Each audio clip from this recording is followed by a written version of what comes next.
Runway. Okay. So 2337. We're gonna give you a case number. okay. And I gotta give you something else. And yeah, so I'll be able to get the police report when it's ready using this case number. So there's directions A on copy the of it. back. Turn it over. And this should give you info on how to pick up a copy of the report. Basically, your report should be available 7 business days Okay. after. So 7 business days after today, you can obtain a copy. You'd have to contact this phone number, and you contact that phone number, talk to somebody, and give them this. Did you get the actual That's a case number. That okay. 250? I don't know why they put 25. Did you hear 250 or 251? 25. I swear I heard 250. I'm gonna ask again. I think it's 250. Yeah, I think it is. 250 for case numbers. Yeah, 250 for case, and then 253 is tax. This is 121 Lincoln. I just wanted to 10-9 that last case number out there.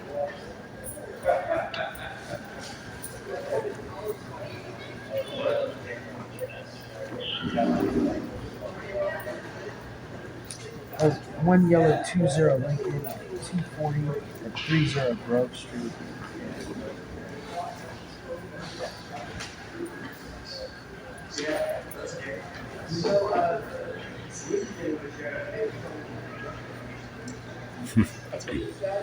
Copy confirmed. Thank you. Perfect. City Hall, you're good. I got 2 other forms, and we can send you on your way.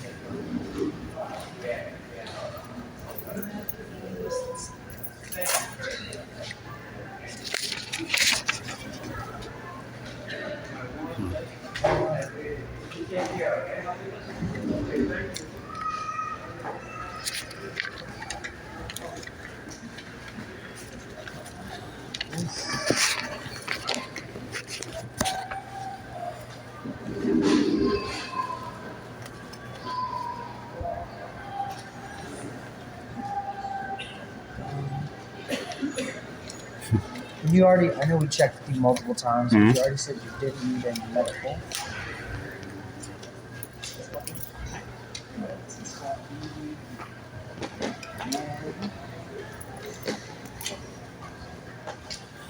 I don't need any medical attention for anything physically done to me, no.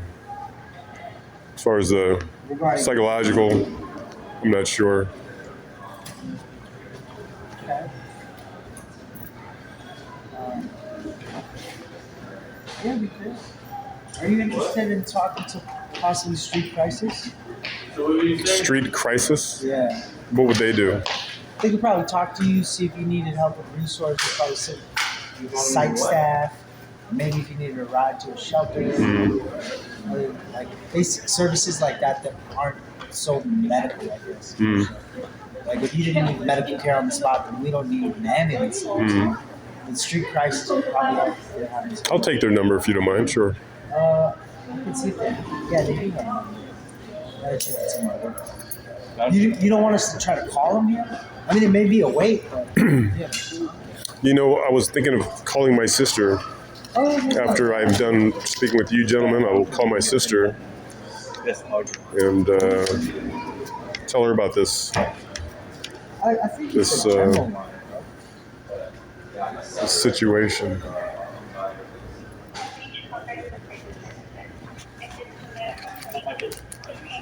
I don't know if it's falling over. It would totally happen. Yeah. I don't think that's wrong. I just And I would say this though, again, this guy was enraged. The way he was screaming at me, it wasn't just yelling. He was like literally enraged. So in my opinion, sociopathic. There's no reason to get. I can understand people getting angry or whatever, getting a verbal back and forth, but he was like enraged. I think again, enraged enough to come at me and try to swing over a stall.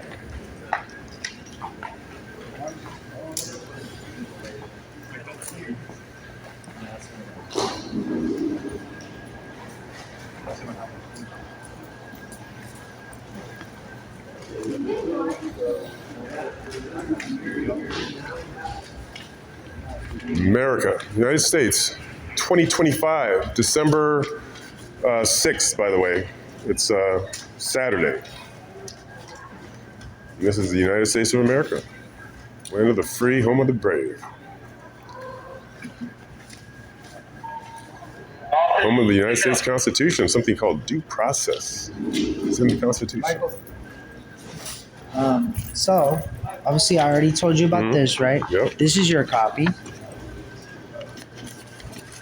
This is Victims of a Violent Crime card. Basically, it just outlines local resources as far as victim services, phone numbers you can call. So that's also for you. Sure. And then this is a Marcy's card. These are basically victims' rights outlined in a little handout as far as like your right to confidentiality if needed. Also your right basically if you needed resources like compensation, things like that. It's pretty much all listed here. And these are for the state. So these are state resources. So basically state and the smaller card, city resources. So this is for you. And then And this on also top has here, I the put contact name, your name. It has my name, badge number. but this is the street crisis contact phone number Okay. if you want to speak to somebody. And this is the case number once again. So the other first portion that we gave you. I have it in my wallet. That's the one you'd call to obtain a copy of the report Okay. after 7 days. Perfect. Other than that, All right. we're good. You got your ID? I do. Perfect. Other than that, we're good to go, man. All right, and you guys are still going to be on site looking at that video. I'm going to look at it right now. Yeah. Okay, great. Let's try to. Other than that, yeah, good to go. Do you respond to any things at any incidents at this library regularly, or how often do you have problems with this library? Oh, a lot. A lot. Where's the restroom? I'll be going to I'm talking to ask her about Vegas tags. And so you're familiar then probably with all these camera situations where they all For the exist? most, Yeah. There's some that exist. There's some cameras that are dummy cameras. I don't think they're real cameras on the outside. And then the other thing was it's like grainy footage. It's hard to zoom in. Some of them are still like you can't rotate them. You know? So little things like that. But Okay. you do the best you can. That's all we can do, right? So yeah, we'll take a look at it. I'm surprised though. I guess none of the staff recognized the other party. So, and obviously, I'm sure you know nobody shouldn't have cameras in the restroom. Oh, sure.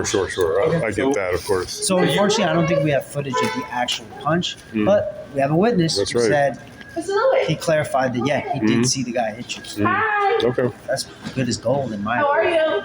you? All right. Just All right. my I think, So you can, you got everything you need? I think so. Good. How are you? Yeah, I mean, so now we just write the report and then you can check on that later. Yeah, were you coming Okay. here to use the library as far as looking at I had been in the library. and you I went to use the bathroom, and I was going to go back. No, I was going to go back upstairs, but I don't want to leave my stuff. Yeah, never do that. Right. So I took it to use the bathroom, and I was. All right, sir. I still am going to go back up to the library. Sorry, I'm going to talk to my sister. Sorry that happened to you. Thank you. Get over here now. We hope this guy's going to be arrested. I know it is. I know We'll it see. is. All right. Appreciate your time. Thank you. No problem. All right. Oh my All right. goodness. So I just got finished talking with these officers here at San Francisco Main Public Library. We're at it's at the corner of Larkin and Grove, or maybe, yeah.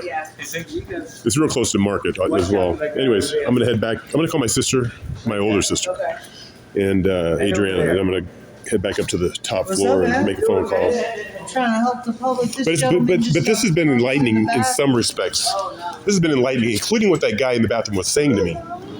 Is it like I said, he's talking to me as if he knows me, saying things like, "What do saying things that are like, what are you talking about?" But as if he knows me, which I think is interesting. And it suggests to me many things I've already been sensing anyways for the last 16 months, by the way, that there's a ton of lies distortions and fabrications, tons of it, by these people to get this, to sell this madness. And this is about money. This is about my software. This is about all my story ideas. This is about all my almost 600 pieces of writing that I've written, like little treatments mostly. That's what I feel this is about my software project. That's on GitHub. I put it on GitHub because I experienced so much theft. I said, if one day they're going to probably steal everything, so I might as well just put it on GitHub. And I'll still maintain the copyright, but the source will be open. It's Keystone Game Blocks is my main source library, or my same source repository on GitHub. It's under github.com/Michael Olivetree is where I have it put under. But they don't want me to finish that project ever. They want me to be a janitor, I suspect. A minimum wage slave, which, nothing wrong with that. Nothing wrong being a security guard, nothing wrong being a janitor. But if you spend 20 plus years of your life self-teaching yourself to learn how to write code to be a programmer, and you have your own vision of what you want to do with the types of software you want to write, the types of software I want to write, then that's a whole different story. Because I didn't sign up to be like say a janitor or anything like that, minimum wage person. I drove a taxi specifically so I would have the time to spend 5 days a week working on my project, which I did for many years. So, and that's dedication that a lot of people just don't have, can't do, won't do. The type of dedication, the type of commitment that I made to do that, most people can never do that. And they don't do that. So, anyways, I'm gonna head up to the library here, or excuse me, to the 3rd floor where the computers are. I'll get it. Nice to meet you. Nice to meet you. Like that. So this is the security where they're going into, this is where they go in to watch to see if there's any video of this guy. I'm sure they've got plenty of video of this guy at some point, if they were to watch all of it, but it's just a matter of how much effort would they be willing to put into this whole thing, right? So, anyways,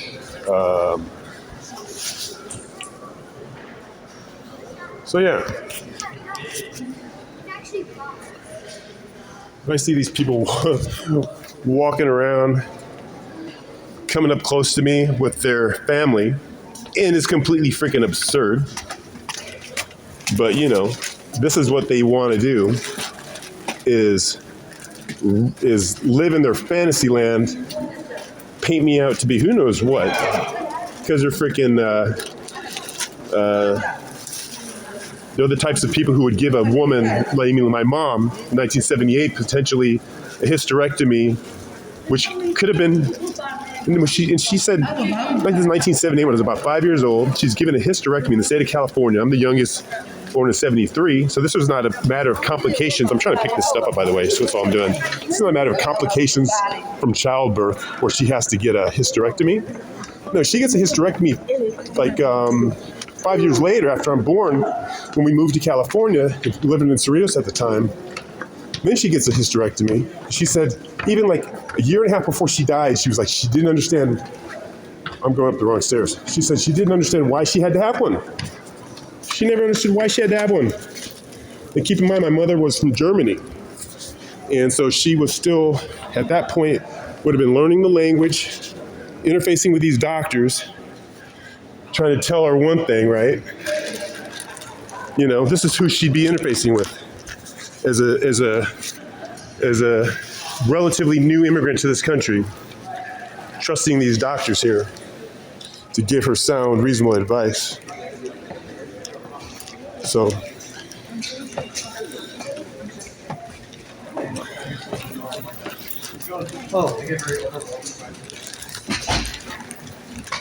Michael, yep,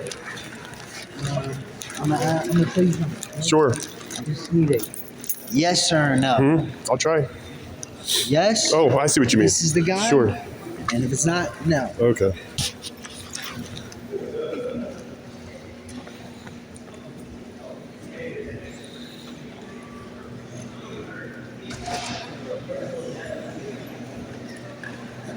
Does he have a garbage bag in his hand? I'm trying to. Yes, that is the guy. Perfect. Yeah. Sounds good. All right. I will document what you just said in the report. I showed you a photo of the subject. You confirmed that is the subject. You said you said yes or no, so I wasn't. Yeah. Yeah. Okay. Thank you. Sure. But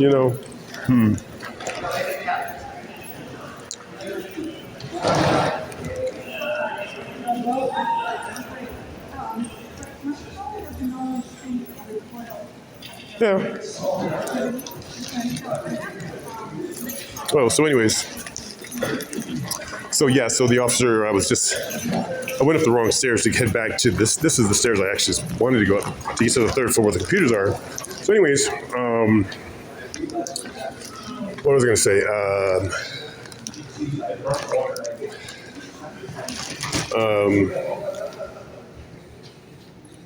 So as I was heading this way, they had looked at the security footage and took a snapshot of a guy, or had a still of the guy who assaulted me, and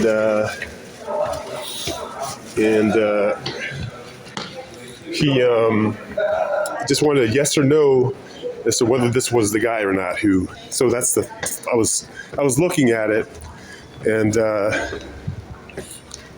I just wanted to sort of, in my mind, I was trying to replay in my mind, that whole thing. And I got to put this down real quick because I got to carry all this stuff, unfortunately. And it's very difficult to carry all this stuff with holding a phone in my hand. And anyways,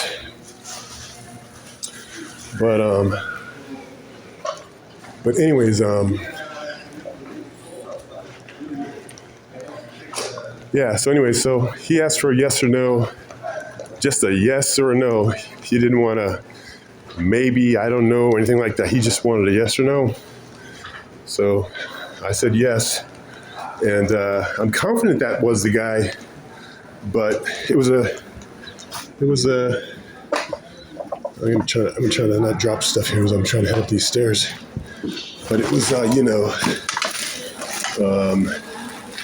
the photo of the still from this camera was looking somewhat downward on him, sort of where you could see the top of his head a little bit, which I could do too, but generally, the description I gave, black pants,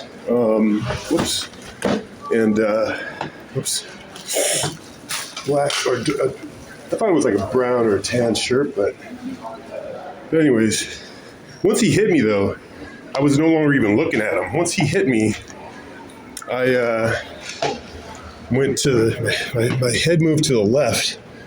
Next thing I know, he was gone. By the time I went to, I saw him rounding the corner, leaving, and I saw the security guard was like, I said, hey, I want that guy arrested. He just hit me. I want him in jail. That's what I kept saying. I want him in jail was specifically what I said. I want him in jail. Anyways, so yeah, that's that. I'll just maybe give my sister a ring here and see what she has to say. But I'm gonna have a police report at least, from these psychos they let in here.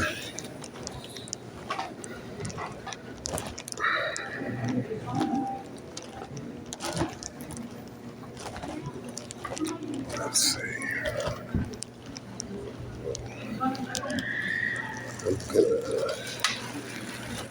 I'm gonna put all this stuff down just for a little wee bit, because I can't do this and walk and carry all this stuff at the same time. I just can't do it. So.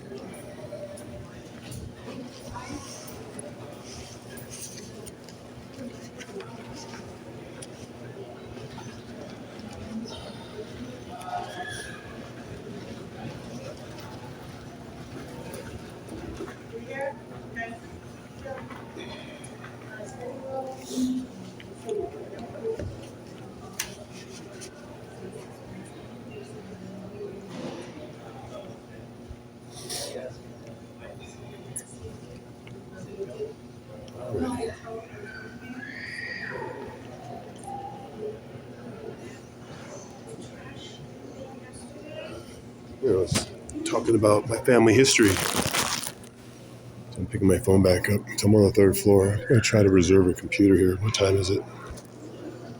And make sure I got a computer I can reserve before I leave here. And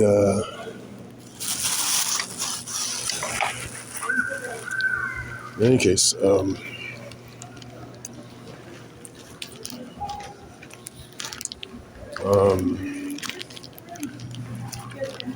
yeah, I've told my story so many times. There's so many new faces who people who don't know me haven't heard me speak or haven't heard my story.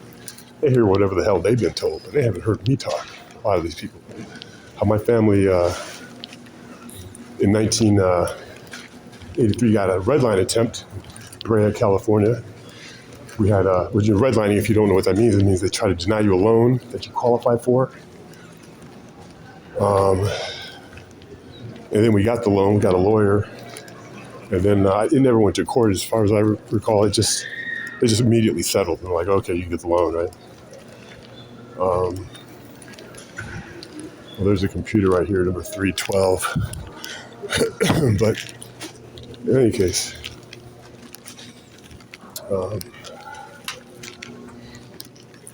then like in 1986, that's so 83, I would be 10 years old, 86, 13, my dad comes home one day from work, and he's like, yeah, I'm being followed, I'm under surveillance, and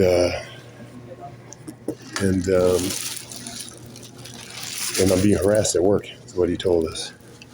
And that was the beginning of the end in terms of living in Brea. I mean, we basically got driven out of that house, 1986. Driven out of that house, driven out of that community where we were the only black family that I can remember, interracial married couple, biracial kids in that whole community. We weren't there for more than 3 years. And they drove us out. That's what they did. But you know, the story gets even more bizarre and bizarre and bizarre as it goes on. Quite frankly. You know, my dad was, during that period when that happened, we're all thinking maybe had PTSD or something. He's a two-tour Vietnam War vet for this country, combat vet, his second tour that he re-upped for. And he ended up getting involuntarily committed twice, or excuse me, once.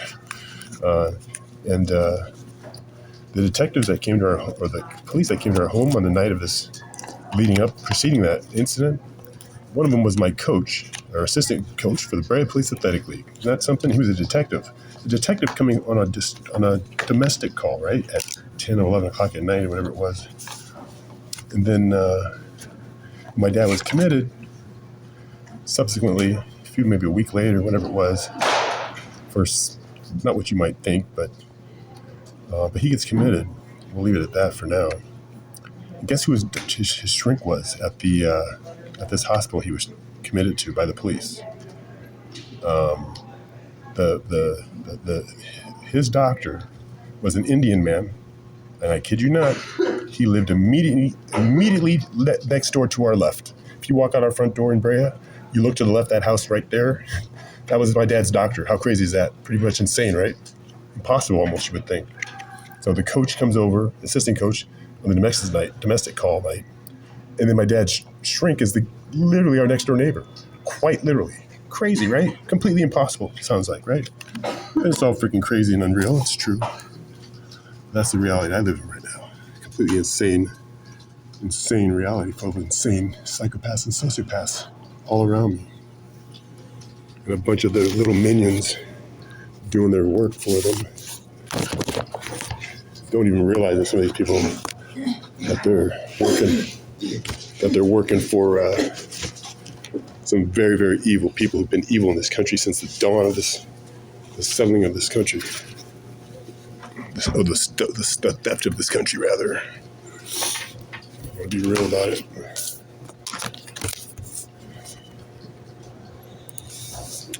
Anyways, I'll stop this video here, because why bother going into it anymore for now.